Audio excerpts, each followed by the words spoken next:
Hello guys. So here we are starting with our new series English Grammar for NDA CDS। तो सबसे पहले मैं अपना introduction दे देता हूँ। मैं खुद NDA CDS की तैयारी कर रहा था, हालांकि अभी तो CDS दे रहा हूँ। तो मेरा स्कोर इंग्लिश के एग्ज़ाम टेस्ट में ठीक ठाक बन जाता है, लेकिन मेरे फ्रेंड्स का थोड़ा बहुत कम रह जाता है। तो मैंने सोचा कि इनको अलग अलग पढ़ाने से अच्छा है कि मैं इनको यूट्यूब पे कुछ लेक्चर डाल देता हूँ और ये लोग वहीं से सीख लेंगे, बेहतर रहेगा। तो let's start with our this series. तो हमारा सबसे पहले प्लान क्या होगा इंग्लिश ग्रामर को कवर करने का, कि हम एकदम बेसिक चीज़ों से स्टार्ट करेंगे। जब मैं बेसिक चीज़ों से बोलता हूँ तो बेसिक चीज़ें क्या हैं?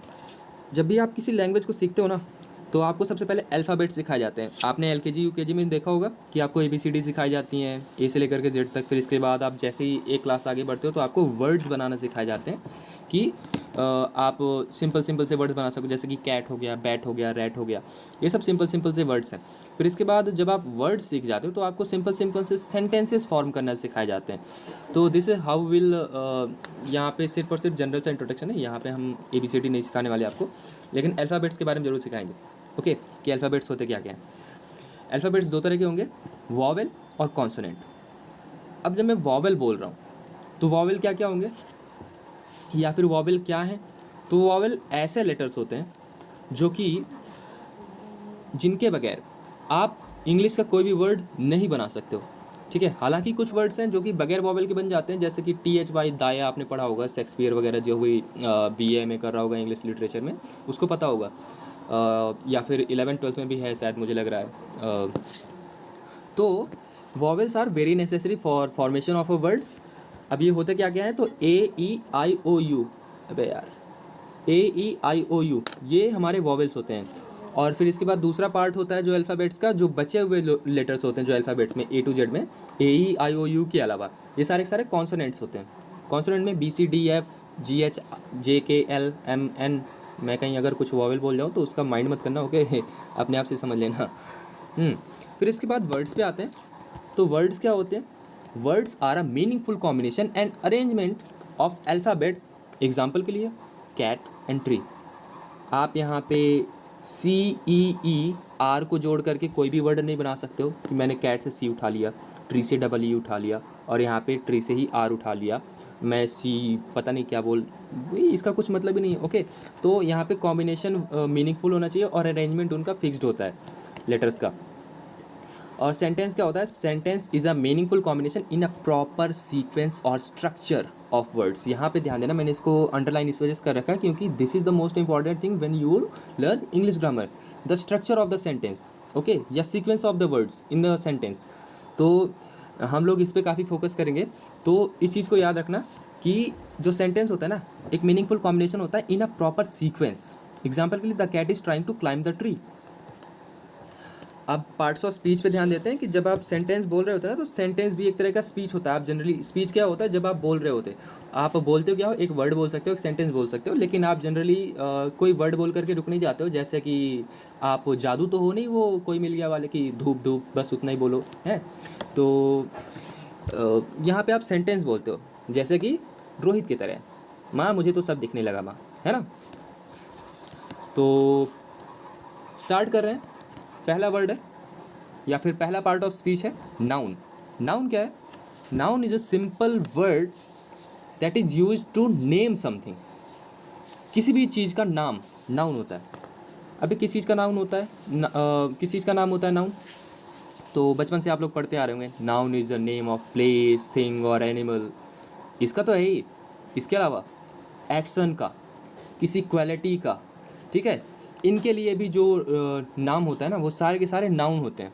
अभी मैं आपको एलिफेंट बोल दूँ, एलिफेंट क्या है? एक तरह का नाउन है। वॉल बोल दूँ, वॉल मतलब दीवार, तो ये भी एक तरह का नाउन है ना। फिर इसके अलावा मैं अगर राम बोलता हूँ तो ये भी एक तरह का नाउन है।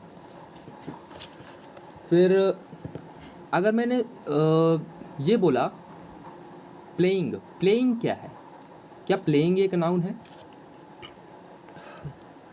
तो ध्यान देना, मैंने इसके पहले तुमको बोला था कि सेंटेंस क्या है? सेंटेंस एक प्रॉपर सीक्वेंस में, प्रॉपर स्ट्रक्चर में रखा जाता है। तो आप बगैर इस सेंटेंस इस वर्ड को यूज़ किए हुए बिना किसी सेंटेंस में यूज़ किए हुए आप नहीं बता सकते हो कि ये वर्ब है या फिर नाउन है, ठीक है। जैसे कि मैं बोलता हूँ playing is a good habit, तो यहाँ पे क्या मैंने ये प्लेइंग जो यूज़ किया, तो यहाँ पे क्या प्लेइंग का काम हो रहा है, क्या नहीं हो रहा है ना, तो ये यहाँ पे एज एन एक्शन यूज़ नहीं हो रहा है, और जब एज एन एक्शन यूज़ नहीं हो रहा तो ये वर्ब नहीं है, ओके। तो ये किस तरह से यूज़ हो रहा है, यहाँ पे हम सिंपल सा प्लेइंग उसका हम एक्शन का नाम बोल रहे हैं कि जो खेलने की जो आदत होती है ना, या फिर खेलना अच्छी चीज़ होती है, ओके। तो ये एक तरह का नाउन है। और जब मैं बोलता हूँ किसी क्वालिटी का नाम, तो क्वालिटी का नाम जैसे कि मैं किसी कलर का नाम ले लेता हूँ, ब्लैक, ठीक है।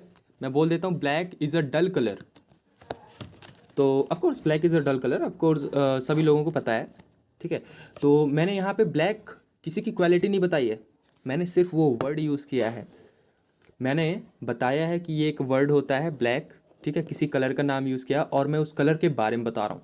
यहाँ पे कलर को एज अ चीज़ यूज़ किया जा रहा है, ठीक है, किसी की क्वालिटी नहीं बताई जा रही कलर से। तो ध्यान देना कि ये एडजेक्टिव और वर्ब का नाम ये भी नाउन होते हैं। इनके बारे में हम आगे अगली क्लासेस में डिस्कस करेंगे डिटेल से। फिर इसके बाद आता है प्रोनाउन। तो प्रोनाउन क्या होता है, जब आपको नाउन यूज़ ना करना हो, या फिर जब आपको नाउन ना पता हो। जैसे कि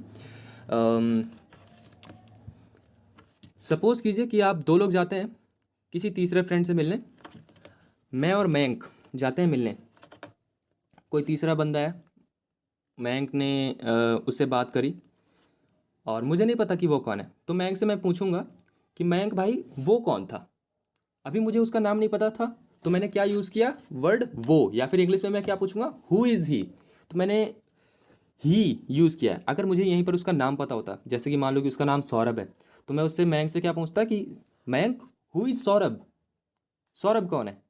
तो यहाँ पे जो आपने सौरभ की जगह पे जो वर्ड यूज़ किया ना, ही, तो ये क्या है, नाउन का एक सब्स्टिट्यूट है, और यही सब्स्टिट्यूट वर्ड्स क्या कहलाते हैं, प्रोनाउन कहलाते हैं, ओके। फिर इसके बाद वर्ब पे आते हैं। तो वर्ब कोई भी एक्शन जो कि सेंटेंस में हो रहा है, ठीक है, एक्शन होना चाहिए। आपको वहाँ पे वो वर्ड नहीं देखना कि प्ले एक्शन ही होता है, वर्ब ही होता है, ऐसा कुछ ज़रूरी नहीं है। आपको वहाँ पे सेंटेंस में देखना है क्या ये सेंटेंस में यहाँ पे इसका एक्शन हो रहा है क्या, और इसके लिए आपको उसका मतलब निकालना आना चाहिए। जैसे कि मैं बोलता हूँ playing is a good habit, और दूसरा है कि मयंक इज़ प्लेइंग क्रिकेट।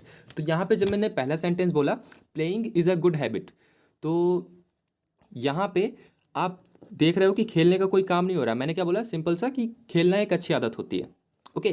खेल आप कोई भी नहीं खेल रहा है यहाँ पे, लेकिन फिर भी मैंने क्या बोला, playing is a good habit, तो यहाँ पे ये playing as a noun use हो रहा है। वहीं पे जब मैंने बोला मयंक इज़ प्लेइंग क्रिकेट, तो यहाँ पे जो प्लेइंग है, यहाँ पे खेलने का काम हो रहा है, मयंक खेल रहा है, क्रिकेट खेल रहा है, ओके। तो यहाँ पे अगर एक्शन हो रहा है ये प्लेइंग, तो यहाँ पे एज अ वर्ब आ रहा है। फिर इसके बाद एडजेक्टिव पे आते हैं। तो एडजेक्टिव क्या होती है, सिंपल सी क्वालिटी ऑफ नाउन, ओके। तो क्वालिटी ऑफ नाउन, जैसे कि मैं एक नाउन ले लेता हूँ सबसे पहले, तो अगर क्वालिटी बतानी नाउन की तो नाउन जरूरी है। तो नाउन में मैं एक कार ले लेता हूँ, ठीक है, बढ़िया चमचमाती सी कार। तो मैंने एक वर्ड यूज़ किया है कार के पहले भी, चमचमाती सी कार, शाइनिंग कार, ठीक है। तो कार तो नाउन हो गया, ये शाइनिंग क्या है, शाइनिंग इसकी कार की क्वालिटी बता रहा है ना, तो यही है हमारा एडजेक्टिव, ओके। तो एडजेक्टिव सिंपल सा किसी नाउन की क्वालिटी बताता है, किसी भी तरह की क्वालिटी हो वो उसके लिए एडजेक्टिव है। और क्वालिटी क्या, कि मतलब कि उसकी कुछ एक्स्ट्रा इन्फॉर्मेशन दे रहा होता है नाउन की, और कुछ नहीं। और एडवर्ब क्या होता है, एडवर्ब जब आप किसी एडजेक्टिव की या फिर वर्ब की क्वालिटी बताने लगो। जैसे कि मैं अगर एडजेक्टिव की क्वालिटी की बात करता हूँ, मैं एक एडजेक्टिव लेता हूँ, और जो एडजेक्टिव होता है वो किसी नाउन के बगैर नहीं आएगा। तो मैं एक काम करता हूँ कि मैं एक वर्ड ले लेता हूँ, ग्रीन बाइक, ठीक है। जब मैं बोल रहा हूँ ग्रीन बाइक, तो बाइक तो नाउन हो गया, और बाइक के पहले जो वर्ड आ रहा है ग्रीन, ये उसका एडजेक्टिव हो गया जो कि इस बाइक की क्वालिटी बता रहा है। अब अगर मैं इस ग्रीन की भी किसी तरह से भी क्वालिटी बता दूँ ना, तो वो हो जाएगा हमारा एडवर्ब। जैसे कि ए डार्क ग्रीन बाइक, तो आपने बाइक की क्वालिटी बताई ग्रीन से, तो ये एडजेक्टिव हो गया। और आपने ग्रीन की क्वालिटी बताई डार्क से, तो ये एडजेक्टिव की क्वालिटी बता रहा है। तो एडजेक्टिव की क्वालिटी बताने वाला वर्ड क्या होता है? एडजेक्टिव क्वालिटी बताने वाला वर्ड होता है एडवर्ब। ओके, अभी वर्ब की भी अगर कोई क्वालिटी बता रहा हूँ ना कि वर्ब की क्वालिटी कैसी है या फिर वर्ब कैसा है, तो वो भी एडवर्ब हो जाएगा। जैसे कि मान लो कि प्लेइंग, या फिर मैं कह देता हूँ रनिंग, तो जैसे कि यू आर रनिंग, सिंपल सा वर्ब है, और कुछ नहीं हो रहा है यहाँ पे। लेकिन अगर मैं बोल देता हूँ यू आर रनिंग स्लोली, तो आपने वर्ब तो बताया, वर्ब के बारे में कुछ क्वालिटी भी बताई कि आप दौड़ कैसे रहे हो, धीरे धीरे दौड़ रहे हो। So this word slowly works as an adverb for the verb. तो एडवर्ब वर्ब के लिए भी आता है, एडजेक्टिव के लिए भी आता है। ओके, फिर इसके बाद प्रीपोजिशन पे आते हो। तो प्रीपोजिशन क्या होता है? Position of one thing with respect to the other thing. जैसे कि मान लो कि राम और पेड़, दो वर्ड्स को हम ले लेते हैं, इनको रिलेट करके देखते हैं कि राम कहाँ है, पेड़ पर है। Ram is on the tree. Okay, तो एकदम ऊपर बैठा हुआ है वो। ठीक है, तो ये पोजीशन दिखाता है, प्री पोजीशन, पोजीशन। ठीक है, अब इसके बाद कंजंक्शन क्या है? कंजंक्शन एक जॉइंटर होता है जो कि दो वर्ड्स या दो सेंटेंसेस को जोड़ने का काम करता है। जैसे कि Ram and Shyam, you and me, या फिर he went to Delhi and came back to he city again. तो यहाँ पे ये आप एंड जो देख रहे हो ना, ये एंड एक तरह का कंजंक्शन है। इस तरह के और भी होते हैं, इन सबको हम डिटेल में अगली क्लासेस में डिस्कस करेंगे। और इंटरजेक्शन क्या होता है? सिंपल सा इमोशन एक्सप्रेसिंग वर्ड होता है। तो this is our first class and here we are ending with our first class. So जय हिंद, टेक केयर, बाय बाय।